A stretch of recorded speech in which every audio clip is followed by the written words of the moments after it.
السلام عليكم ورحمة الله وبركاته. ازيكم يا جماعة؟ هنكمل بقى مع بعض ان شاء الله الدورة بتاعتنا الفراخ البيضاء اللي احنا ماشيين معاها. الفراخ اللي قدامكم دي يا جماعة عمر 15 يوم، النهاردة عمرها 15 يوم ما شاء الله زي ما انتم شايفين. الفراخ كويسة جدا، اوزان الفراخ زي ما انتم شايفين ما شاء الله كويسة جدا. هنبتدي بقى كده بسم الله الرحمن الرحيم.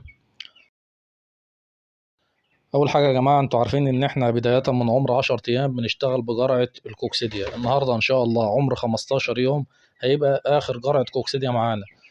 بنشتغل بجرعة الكوكسيديا من عمر 10 أيام لحد عمر 14 15 يوم. تمام. أنا ابتديت بجرعة الكوكسيديا من العشر أيام، من أول ما كان الفراخ عندها 10 أيام. النهاردة بإذن الله هتكون آخر جرعة للكوكسيديا هحطها دلوقتي.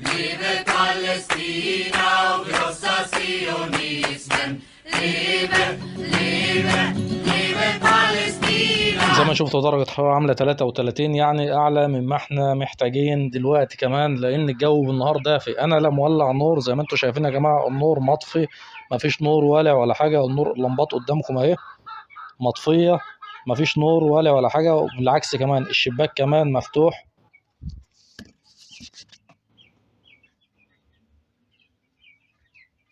يعني درجة الحرارة عاملة معايا 33، بس ده بالدفى بتاع النهار، مش محتاج نور مش محتاج ولع الكلام ده.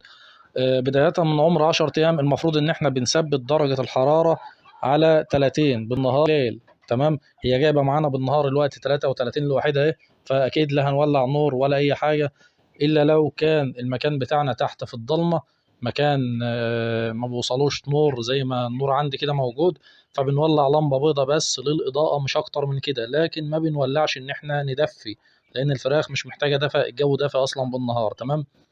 طبعا هنيجي بالليل هنولع اللمبات بتاعتنا، وزي ما انتم شايفين لمبات حمراء مش لمبات بيضة، بحيث ان هي تمسك معانا الدفء المطلوب عشان الفراخ تفضل ماشية معانا تمام ان شاء الله. الفراخ بتاعتنا ما شاء الله زي ما انتم شايفين حركتها كويسة، انتشار الفراخ كويس. انا شايل المية من قدام الفراخ زي ما قلنا قبل كده، لو في علاج هنحطه يبقى لازم نشيل المية من قدام الفراخ. الفرشة تحت الفراخ بتلعب فيها قدامكم اهي، الفرشة بتاعتهم ناشفة ونضيفة، مفيش فرشة معرقة ولا مبللة ولا الكلام ده، لازم الفرشة تكون ناشفة ونضيفة.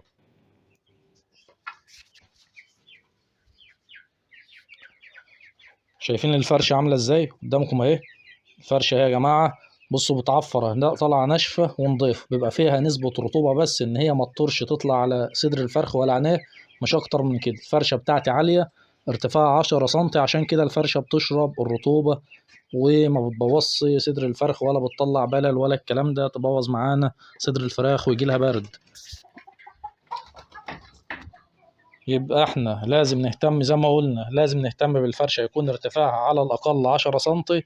الدفع بتاعنا بداية من عمر 10 أيام لحد العمر 15 يوم بيبقى 30 درجة. بعد كده بنبدأ ننزل إن شاء الله زي ما هنشوف في الفيديوهات بعد كده. بالنهار الجو دافي معانا، مش هنولع نور ولا حاجة إلا لو كان المكان أصلا ضلمة، فهنولع لمبة بيضة. هننزل بقى آخر جرعة كوكسيديا عندنا. ده يا جماعة علاج الكوكسيديا اللي أنا شغال بيه. الكوكسيديا في منها سوائل وفي منها بودر زي كده. تمام. دي تركيبة أنا عاملها لعلاج الكوكسيديا. بيجي علاج للكوكسيديا بيبقى سائل، حاجة زي الديكلوسول، ودي من أعلى الحاجات. دايما أما تيجي تحط علاجات، سواء كان في مزرعة كميات كبيرة أو عندك في البيت، دايما حاول تجيب العلاجات تكون كويسة، في نفس الوقت ما تبقاش هي أعلى حاجة، ما تبقاش أعلى تركيز، لأن أنت بعد كده في العمر الكبير محتاج إن أنت تحط أعلى حاجة إن شاء الله. فلذلك أنا حاجة زي الديكلوسول مثلا، الديكلوسول ده عالي جدا في علاج الكوكسيديا، هنسيبه إن شاء الله للعمر الكبير. حاليا بس هنعمل التركيبة بتاعتنا ديت وهننزلها قدام الفراخ. بحط الدواء في السقاية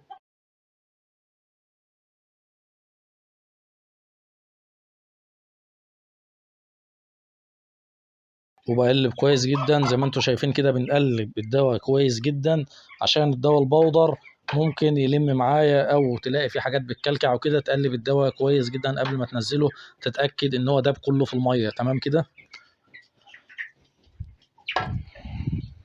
بعد كده بننزل السقاية بالدواء قدام الفراخ. النهاردة إن شاء الله زي ما قلنا آخر جرعة لعلاج الكوكسيديا.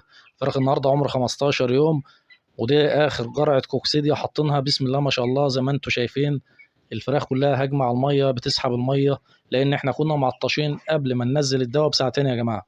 دايما لما تكون هتحط دواء او هتحط خلطه في الميه تعطش قبلها بساعتين ثلاثه. طبعا احنا قلنا قبل كده فوائد علاج الكوكسيديا، وان احنا لازم نحط جرعات الكوكسيديا بشكل وقائي حتى قبل ما الفراخ عندي تتعب او يجي لها اي حاجه. المفروض ان انا على عمر 10 ايام، بدايه من ال 10 ايام بحط جرعه الكوكسيديا لمده 4 ايام متواصل زي ما احنا شغالين الوقت كده، واخرنا النهارده 15 يوم ان شاء الله. وبعد كده بنريح لمده اسبوع ونرجع تاني على ال 20 هنحطها برضو، وهنصور برضو، هتشوفوا الكلام ده باذن الله. جرعة الكوكسيديا احنا بنحطها قبل ما الفراخ يجي لها كوكسيديا، لان لو لا قدر الله الكوكسيديا جت عندك وانتشرت في الفراخ، هتلاقي الفراخ بدأت ان هي تكش وتكن، وسحبها في العلف بيقل، وتبدأ انها تخس معانا، وبعد كده بتوصل ان الفراخ بتنفق او بتموت معايا. يبقى لذلك احنا بنقول جرعة الكوكسيديا اساسية معانا، لازم نمشي بيها. زي ما اتفقنا ان احنا هنمشي بنفس نظام المزرعة، احنا حاليا بنربي بالظبط زي المزرعة بالظبط. العلاجات اللي بنقول عليها دي هي نفس العلاجات اللي بنمشي عليها، ويمكن ايه بشكل مخفف شويه عن المزارع، لان طبعا المزارع بتبقى كميات اشد شويه، وتبقى كمان العلاجات نفسها بيبقى تركيزها اعلى شويه. ان شاء الله لو حد احتاج اي حاجه ابعتولي في التعليقات، والسلام عليكم ورحمه الله وبركاته.